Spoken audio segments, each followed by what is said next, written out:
सुबह आप एक वीडियो देखे होइएगा वैसे व्यक्ति का जो कि खुद उनकी कोई गारंटी नहीं है कि अभी यहां है कल कहां रहेंगे। कुछ समय पहले इतना वादा करते थे। मैं उस व्यक्ति का बात करता हूं जिसका नाम मनीष कश्यप है। मैं कभी भी किसी भी पार्टी में नहीं जाऊंगा, निर्दलीय चुनाव लड़ूंगा। और बेतिया के जनता को लगातार यह बताया जा रहा था कि गरीब का बेटा अब शासन करेगा, अमीर का बेटा शासन नहीं करेगा। जिसके घर से परिवारवाद को समाप्त करने का यह वादा किया जाता है, जिसके द्वारा उसका नाम मनीष कश्यप होता है। चूंकि संजय जायसवाल की बात करिएगा तो 3 बार से बेतिया के सांसद हैं और उनके पिताश्री भी वहां से सांसद रहे हैं। और इसी सब को लेकर मनीष कश्यप वहां से चुनाव लड़ते हैं, लेकिन निर्दलीय प्रत्याशी के रूप में। और कुछ समय बाद देखे होइएगा यहां पे जाकर बीजेपी ज्वाइन कर लेते हैं और एक आज सुबह वीडियो बनाते हैं और बेतिया के जनता को बोलते हैं देवतुल जनता ध्यान दे और नरेंद्र मोदी के हाथ को मजबूत करने के लिए एक बार और संजय जायसवाल को चुने। जरा सोचिए और अपने सीना पे हाथ रख के सोचिएगा, अपने दिल पे हाथ रख के सोचिएगा, क्या 3 बार आप उनको मौका दिए, कुछ काम किए हैं? बहुत सारा प्रश्न वहां से आ रहा था, उनके संसदीय क्षेत्र से आ रहा था, जिस पर मैं विचार आप लोगों के बीच छोड़ रहा हूं। आप कमेंट बॉक्स में जरूर कमेंट कीजिएगा। संसद बनेंगे संजय जायसवाल, हारे या जीते जो हो, लेकिन वादा करने के लिए मनीष कश्यप सामने आ रहे हैं। वैसा व्यक्ति सामने आ रहा है जिसका अपना कोई वजूद नहीं है। लोटा की तरह कभी इधर पलटते हैं, कभी उधर पलटते हैं। जनता को कभी ऐसा दिखाया जा रहा है कि मसीहा के रूप में काम करेंगे, लेकिन अंत में जाकर किसी पार्टी का शरण ले लेते हैं। और एक बात आप समझिएगा, बताया जा रहा है कि 3री बार तो मौका दे दिए हैं, 4थी बार मौका दीजिए। रक्सौल एयरपोर्ट का निर्माण होगा, अच्छा काम होगा, क्या होगा? क्या 3 बार मौका दिया गया काफी नहीं था? आपके पिताश्री को भी मौका दिया गया था संजय जायसवाल जी, ये क्यों नहीं कुछ काम हुआ? चौथा बात उनके द्वारा बताया जा रहा है कि बेतिया में रिंग रोड का निर्माण कराया जाएगा। क्या अभी तक 15 साल में इसके बारे में आप सोचे? रक्सौल रिंग रोड निर्माण कराया जाएगा, बेतिया और रक्सौल की 4 लेन से कनेक्टिविटी की जाएगी, ये मनीष कश्यप वादा कर रहे हैं।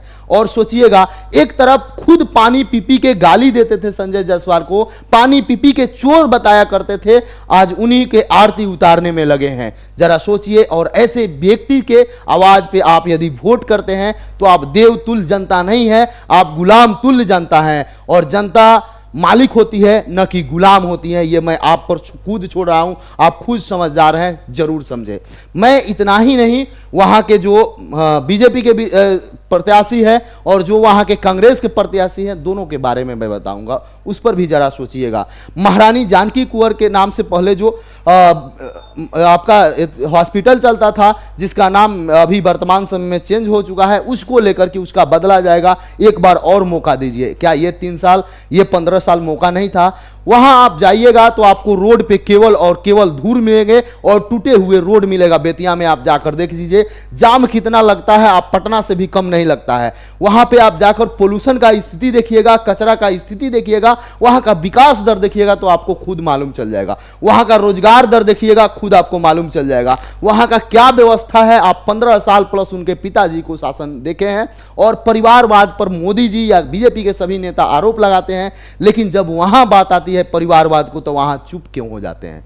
एक बात आप सोचिए, जनता है, आप मालिक हैं, आप खुद डिसाइड करिए। अब थोड़ा सा विश्लेषण करेंगे। बहुत सारे बताया जा रहा है कि जाति के नाम पर वोट नहीं करना है, राम मंदिर के नाम पर देना है, ये लोग राम मंदिर को तोड़ना चाहते हैं, फलना करना चाहते हैं, चिन्ना करना चाहते हैं। ये मनीष कश्यप का आरोप है।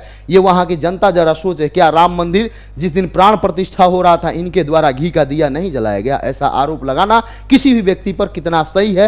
राष्ट्रवाद की बात करिएगा तो जहां राष्ट्रवाद का ढोल पीटा जा रहा है, 370 धारा हटाने की बात हो रही है, वहां बीजेपी 1 सीट पर भी चुनाव नहीं लड़ रही है। मैं कश्मीर का बात कर रहा हूं, जरा विचार कीजिए। जिस तरीका से आपको बताया जा रहा है कि 400 पार कराइए, इतना विकास होगा, क्या 300 पार जब आप कराए थे बीजेपी को, उसमें माननीय सांसद संजय जायसवाल नहीं थे क्या? आप तो 3 बार उनको मौका दिए, 2009 में, 2014 में और उसके बाद 2019 में भी मौका दिए। कितना विकास हुआ जरा विचार कीजिए और उसका समीक्षा कीजिए और उसके बाद तब जाइए वोट देने। एक बात मैं बताता हूं, उसका विचार जरूर कीजिएगा। पूरे देश में डिजिटल क्रांति लाया गया ऑटो पर चढ़िए ऑनलाइन पेमेंट कीजिए, रिक्शा के पास जाइए ऑनलाइन पेमेंट कीजिए, कहीं जाइए ऑनलाइन आप पेमेंट कर सकते हैं। लेकिन संजय जायसवाल का जो हॉस्पिटल है जिसमें उनकी पत्नी श्री इलाज करती है, वहां आप जाइए ऑनलाइन पेमेंट नहीं कर सकते हैं। क्या इसके निर्माण के लिए फिर 5 साल मौका देना पड़ेगा? वहां कितना सुधार है, कितना लूट होती है, यह आपसे बचा हुआ नहीं है। चले जाइए बाहर, अगर यदि किसी भी चीज का 5 रुपया मूल्य है तो उनके हॉस्पिटल में जाइएगा, जरूर दुगुना से कम नहीं मिलेगा। ये मेरा नहीं मानना है, वहां का जनता इस पर आरोप लगा रहे थे। और सारे चनपटिया मिल को जो लेकर मनीष कश्यप वादा कर रहे हैं कि अब 15 साल दिया गया वह काफी नहीं था। रोजगार के लिए जो वादा कर रहे हैं, उसके बाद बता रहे हैं कि उनके द्वारा बेतिया रक्सौल रिंग रोड का निर्माण कराया जाएगा। धर्म के नाम पर वोट करें, देश के नाम पर वोट करें, राष्ट्रवाद के नाम पर वोट करें। जरा सोचिएगा, ये जहां से आते हैं, ये पंचायत समिति और मुखिया से उठकर विधायक बने और फिर इस बार संसद का चुनाव लड़ रहे हैं। आपको मालूम होगा कि मुखिया बनना, पंचायत समिति बनना, वार्ड सदस्य बनना, विधायक और संसद बनने से बड़ा होता है। क्योंकि एक मुखिया को कोई वोट करता है तो वह जरूर देखता है उसका पिता कहीं और रहता है, बेटा कहीं और रहता है, माताश्री कहीं और रहती है। मुखिया का चुनाव इतना टफ होता है। मुखिया का चुनाव लोग करने जाता है तो उसमें आपकी क्या, आप किससे कैसे व्यवहार रखते हैं, आप किसके कैसे बात किए हैं। आपके यहाँ कोई साइकिल मांगने आया, अगर साइकिल भी आप नहीं दिए तो भी लोग वोट नहीं करते हैं, उतना देखते हैं। उस व्यक्ति पर इतना बड़ा आरोप ये लगा रहे हैं, ये राष्ट्रवाद के खिलाफ है, ऐसे जैसे लोगों को दीजिएगा तो दिक्कत हो जाएगा, ये हो जाएगा। और चुनाव लड़ रहे हैं ये, लेकिन वादा कभी ये नहीं किए कि मैं ये काम कर दूंगा, ऐसे कर दूंगा, रेल का सही से व्यवस्था कर दूंगा, पटना आना हो, दिल्ली जाना हो, कहीं भर कर लोग जाते हैं, वहां दिक्कत नहीं होगा। कोई वादा इनके द्वारा नहीं किया जा रहा है आज तक। 15 साल की मैं बात कर रहा हूं, मैं तीन टर्म जो इनको आप लोग दिए, जो बेतिया के देवतुल्य जनता है उनके लिए मैं बात कर रहा हूं। जरा आप सोचिए, कभी भी संसद में खड़ा होकर अपना बेतिया के रोजगार के लिए, कभी भी खड़ा होकर बेतिया के अलग पैकेज मिले इसको लेकर, कभी भी खड़ा होकर बेतिया में जो पोल्यूशन का व्यवस्था है वो कम किया जाए इसको लेकर, कभी खड़ा होकर बेतिया का जो स्थिति है, रोड का जो व्यवस्था है, जो ओवरब्रिज को लेकर जो लोग परेशान थे, जो जाम से निजात है, जो उस क्षेत्र का सबसे कम विकास दर है, वहां के लिए कभी इन्होंने उठकर खड़ा होकर बात रखी है? 3 टर्म तो आप दे दिए, फिर से मांगा जा रहा है कि 4था टर्म दे दीजिए, मोदी जी को 400 पार करा दीजिए। आप जरा बताइए चंपारण वासियों, मैं आपसे ही पूछना चाहता हूं कि आप, जनता है, जनता मालिक होती है, जनता गुलाम नहीं होती है। उनके पिताश्री से देखते आ रहे हैं, उनके बेटा को देखे, क्या फिर उनके जो बेटा होगा उसको देखिएगा? थोड़ा सा विचार करिए। और मालिक होता है जिस तरीका से जनता, वह आप जाइए तो जरूर सोचिए आपके बेटा के रोजगार के लिए, आपके परिवार के स्वास्थ्य के लिए, सड़क के लिए और सही व्यवस्था के लिए कौन जिम्मेवार है, कितना बार किसको मौका दिए हैं।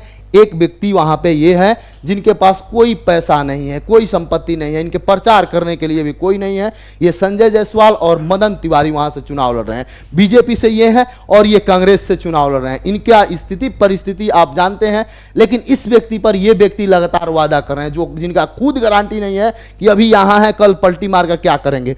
वैसे व्यक्ति लगातार इन पर आरोप लगा रहा है जो खुद पानी पी पी के संजय जायसवाल को गाली देते थे, संजय जायसवाल पर आरोप लगाते थे, संजय जायसवाल को चोर बताया करते थे, संजय जायसवाल को ये बताया करते थे कि बेतिया का विकास नहीं हुआ, लोगों ने लूट लिया, लोगों ने कोई भी विकास नहीं किया। आज खुद आकर चिल्ला रहे हैं कि एक मौका दे दीजिए, इस पर 90% पर काम होगा। अरे भाई, 3 मौका जो दिए उसका पहले हिसाब तो दे दो, उसके बाद 90% काम करना। 3 मौका जो दिए उस पर आप क्या किए बेतिया के लिए, एक बार तो बता दीजिए। आप जरा सोचिए, पोल्यूशन की स्थिति जब आप देखिएगा तो आप मालूम चलेगा टॉप 10 में आप आते हैं। जब गरीबी की स्थिति देखिएगा तो मालूम चलेगा टॉप 10 में आप आते हैं। जब आप अपने स्वास्थ्य की स्थिति देखिएगा तो निचले पायदान से आप आते हैं। जब आपका कमाई का स्थिति देखिएगा निचले पायदान से आते हैं। जब आप बिजली उपभोग की स्थिति देखिएगा निचले पायदान से आते हैं। जब आप किसी भी कंडीशन में जाइए आपका स्थान नीचे से ही प्रथम है। जरा सोचिए क्या होगा। शिक्षा का व्यवस्था सोचिए, बस की लुटाई का व्यवस्था सोचिए। सब कुछ को सोचने के बाद आप जरूर वोट करें। किसी के बहकावे में ना आवे कि कोई हो जो खुद अपना वादा पूरा नहीं कर सकता है, वो दूसरे का वादा करके कैसे पूरा करेगा। और आपको यह बताया जा रहा है कि देवतुल्य जनता है, आप सच में मालिक हैं। एक बार विचार रखें। जो मैं ये बात रखा आप लोगों के समक्ष, क्या इसमें कहीं कोई गलती है?